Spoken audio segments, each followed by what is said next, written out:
If you take a step back from the theology and look at the story as a psychological narrative, you have to ask a genuinely strange question.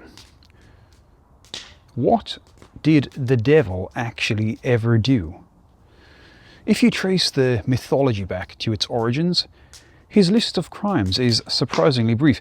In the garden, he offered an apple. He didn't force anyone to eat it. He offered knowledge.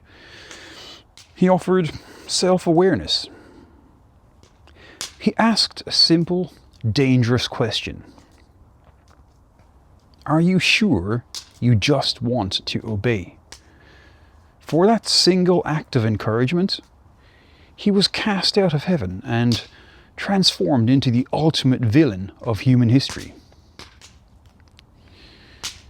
For 2,000 years, we have blamed him for everything. We blame him for war, for greed, for betrayal, and for the dark thoughts that creep into our minds at 3 o'clock in the morning. We whisper, "The devil made me do it."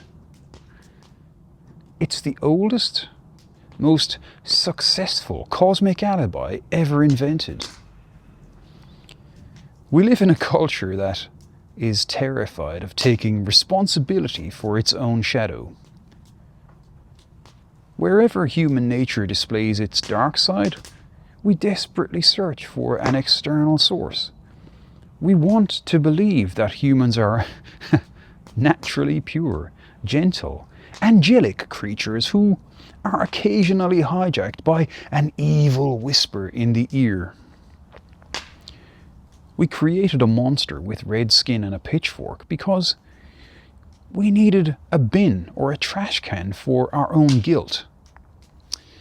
Psychologist Carl Jung talked extensively about the shadow.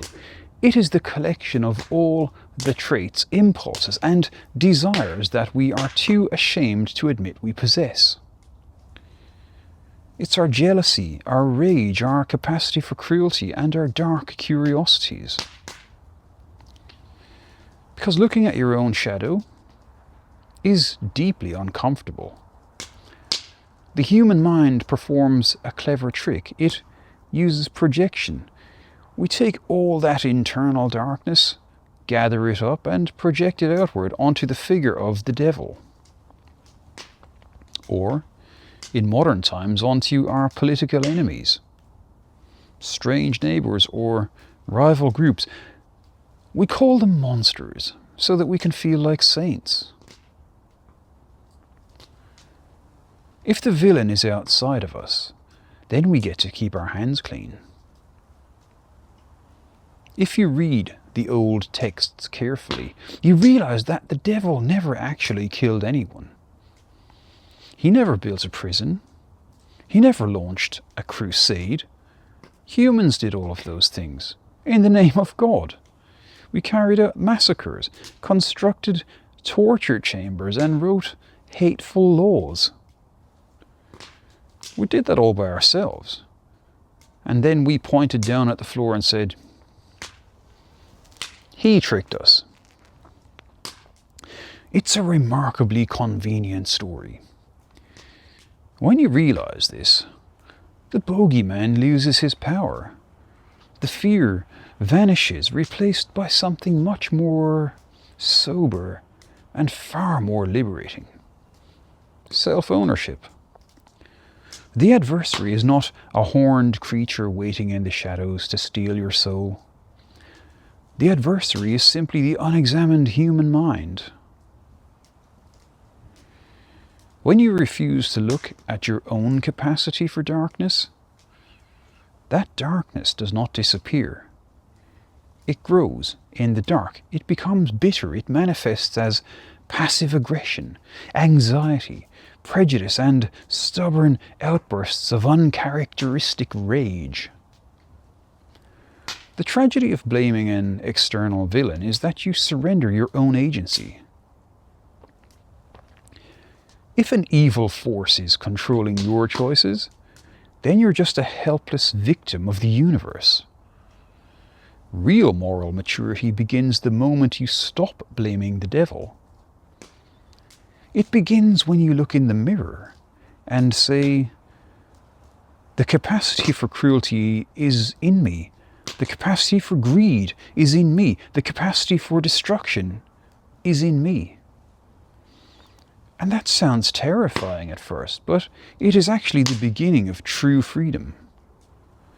Because once you accept that the shadow belongs to you and you alone, you gain the power to control it.